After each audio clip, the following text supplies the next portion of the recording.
Hi guys! In this video, I'm going to show you how to create an expense tracker in Notion from scratch. So first, we will create a table database, which I'll just use the three dots to click on table. We have a new page, so we'll label this expense tracker. And we'll put in a couple items. So if you have rent or mortgage, depending on the two, which one you have, you can write that in and then add a new page. Do, for example, internet.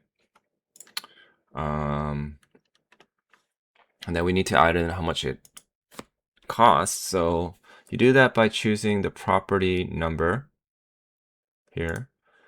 And let's just say it's 2000 and internet is 100.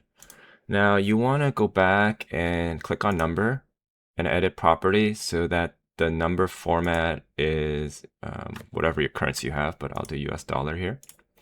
And so that changes. We also want to probably add in the, well, expense date is good. Actually, Notion already suggested it, but if not, you would just click on add property and then choose date. And then we can also add in payment method. Again, it's suggested, but if yours does not have it, just click on plus add property and type in payment method, and it would be text. So payment method is going to be, we can create some options. So like if you have multiple credit card, you can do, card for whatever.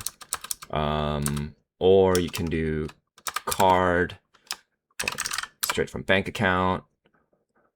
So rent is probably going to be from your bank account, whereas internet might be from your card.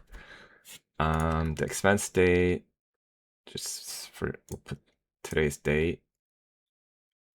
And you might want to add,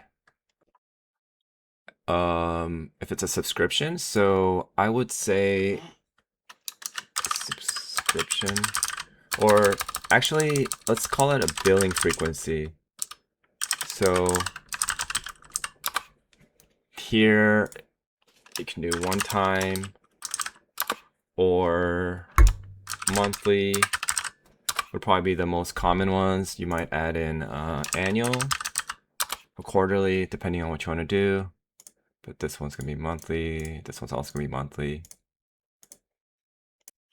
If you want to add in extra information, just for the sake of having it, I might add in what email you subscribe with,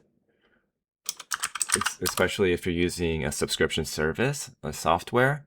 You can also add in maybe like refund policy. So you have like, especially for the subscriptions, if you don't like it, then you'll know exactly what day you purchased it and how many days you have. So like 30 days after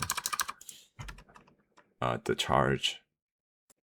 And then another one I think that's popular would be category. Oh, and it's offering it, but category would be good. So you know whether it's food or entertainment, or I guess it could be like just base living expenses. So rent and internet might go there. And if you add in other subscriptions you have, it could be entertainment, it could be food and drinks, travel. And one other thing is that it might start becoming too wide. So you're going to want to kind of adjust your cell sizes, columns. So like number, obviously, we're not going to have like $1 trillion. So that's probably big enough for that. Expense day, we can make smaller, just make it look neater. And these things that if you don't want to see them, you can always just hide them. And if you want to see the hidden property, just bring it back. So subscribe email is hidden. And this is going to allow you later to sort. For example, if you want to sort by amount, or if you need similar ones, like where did all my bank statement payments come? or tracking a card, putting it against your credit card statement if you need to. It'll just be easier to manage. So there you go. Hope this helps. Thank you.